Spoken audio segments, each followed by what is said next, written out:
Decca in the 60s was the label the Rolling Stones recorded for, but they didn't have carte blanche like you guys, huh? I don't think they used the studios, as a matter of fact. I mean, we were very lucky to have a great record company with fantastic studios, and it was in the days when these labels did have wonderful studios, and that they gave us a lousy royalty but lots of studio time. And, Sir Edward came to the studio one day, which was unheard of, and the people at the studio had never seen him before. And Sir Edward Lewis is the chairman of Decca. And he really did say to us, I don't know what you boys are doing, but people seem to like it, so just get on with it. You know? And so that was great. But when you think of this, the labels with Pi, and of course EMI just down the road, they were great days of creating for young people, and it was a privilege for us. We were very lucky to have engineers of that quality at our disposal. Fantastic. Yeah. And the technicians at the Decca Studios were brilliant because they wore white overalls with shirt and ties, and there was a restaurant in the studio for the technicians, not for us. We had to go out to the Chinese. Also in those days, the record label was a complete company. So you had an art department, you had pressing plants, you had delivery wagons, you had publicity, all in the same conglomeration of building, and it was a great apprenticeship for us. There was a difference. It was a curious thing. I mean, we weren't actually invited into as musicians, we weren't invited into the control room until maybe Lost Chord, halfway through Lost Chord, we were invited in. But Days of Future Past, I don't. Nights was recorded sometime before the rest of the album anyway. But in the album itself, when we were doing those tracks, all I remember is that they would just play them to us on tannoy speakers in a take that we'd done in the studio, because musicians were just not allowed in the control room. It wasn't permitted, kind of thing. And did they give you acetates to take home at night, or cassettes to then listen? I don't think so. Or reel to reel, I mean? I don't think so. There was no luxury like that.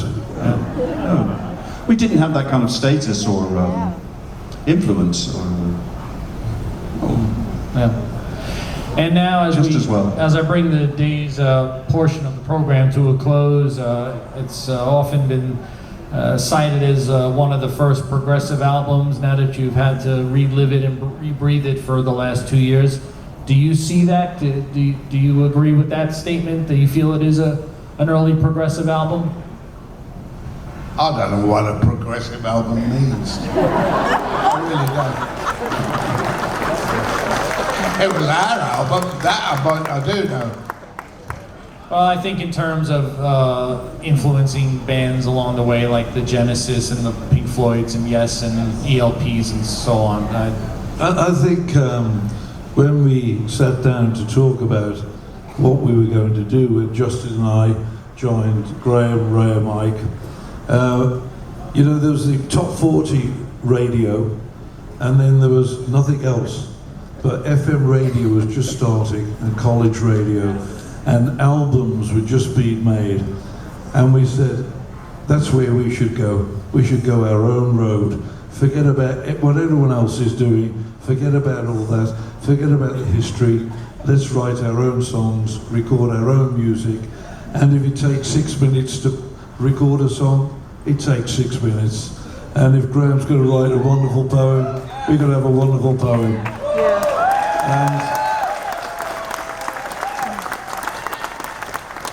And I think that's the journey that we started that's brought us here today. And thank you very much.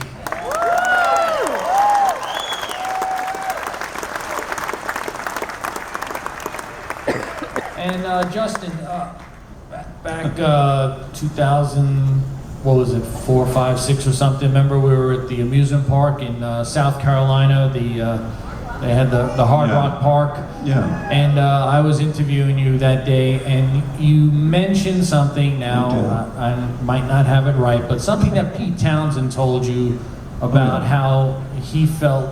He was surprised that your music was not taken to the stage. I probably don't have it exactly right, but Yeah, that's right. I mean, is that something you would like to do? To see one of the albums be, you know, turned into a Broadway production or musical of some kind? And Pete and I were having a conversation about a slightly different subject, but it did include that, yes, including a grand right in the thing. He was with the same publisher as I was, so we always had that in common. In fact, he lived down the street, and our daughters played together. But yeah, I think Days of Future Past does have that potential to be that, because it has that familiarity in it. And in essence, for me, it's a kind of romantic album. The songs are very romantic and heartfelt, and you know, we didn't take a lot. There was no ad-libbing. We were very structured because, as John said, we had to be. We were disciplined in what we did, and we recorded them properly and quickly, and the best that we could possibly do, and the best take that we could deliver. And also, for me, Peter Knight was not a sort of prog rock. I've got nothing against prog or anything like that, but it wasn't like Pink Floyd or something.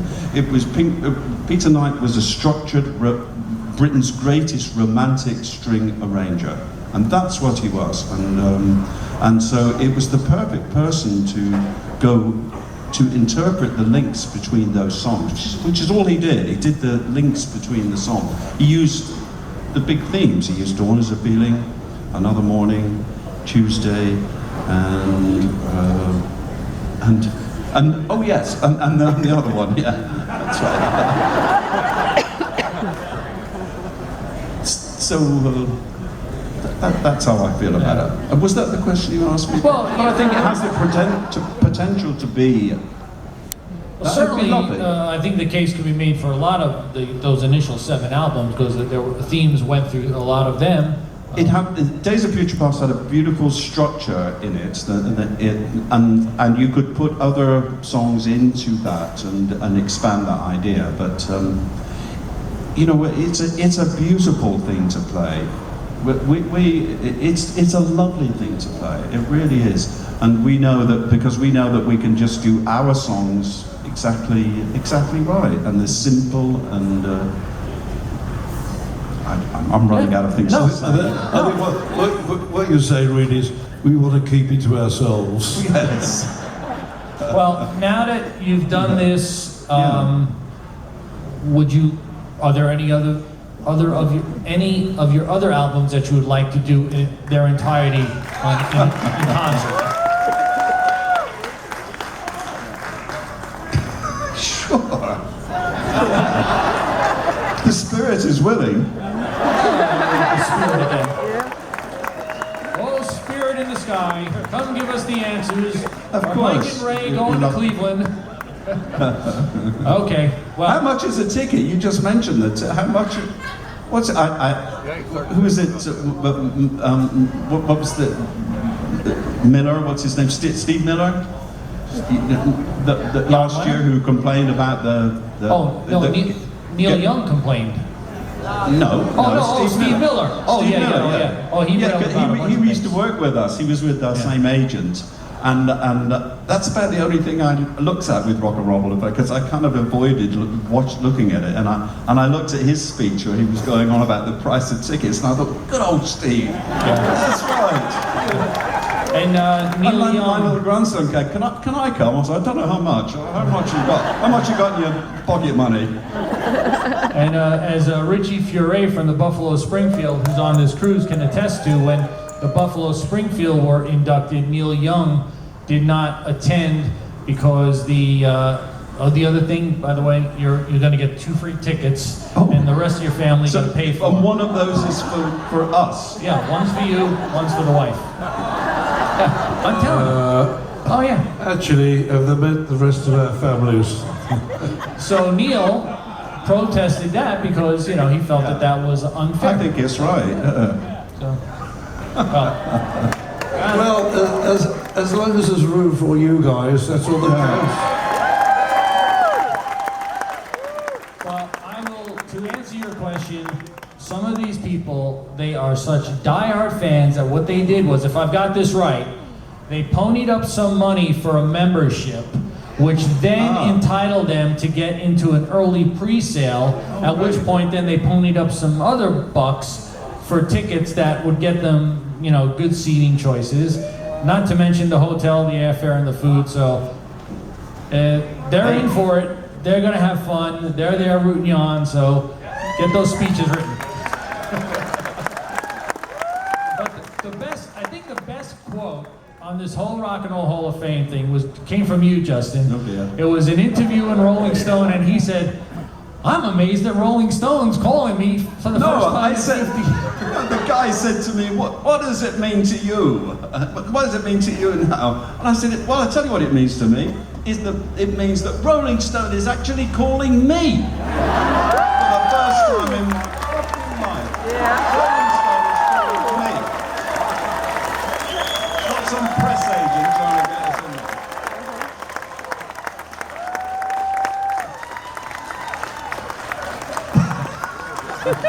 I shouldn't have said it. I regretted it after I saw it in print. I've said it again though. He said it best when he said, you know. So. And they were calling like, when could we speak to you? When could we speak to you? I was with Alberto, my friend. When could we speak to you? Yeah, well, you know, it's the Hall of Fame. As you know, I usually have to call these people, you know. It's run by their publisher, Jan Wenner. The Hall of Fame is where they get first crack at talking to the artist.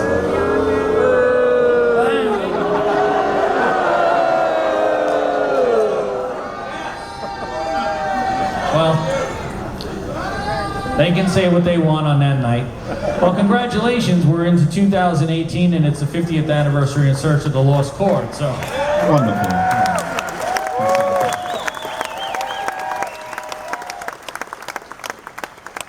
And it also happens to be, hold on, page. I only bring this up because it's the name of the cruise. It's the 30th anniversary of Sur La Mer, and this cruise is the Sur La Mer cruise. Now, forgive me, and I just know I'm going to open myself to something from you, Mr. Hayward, but what does Sur La Mer mean? Oh, on the sea. On the sea. Okay, thank you. Okay, good. I didn't know that. I did not know that. Just Google it, man.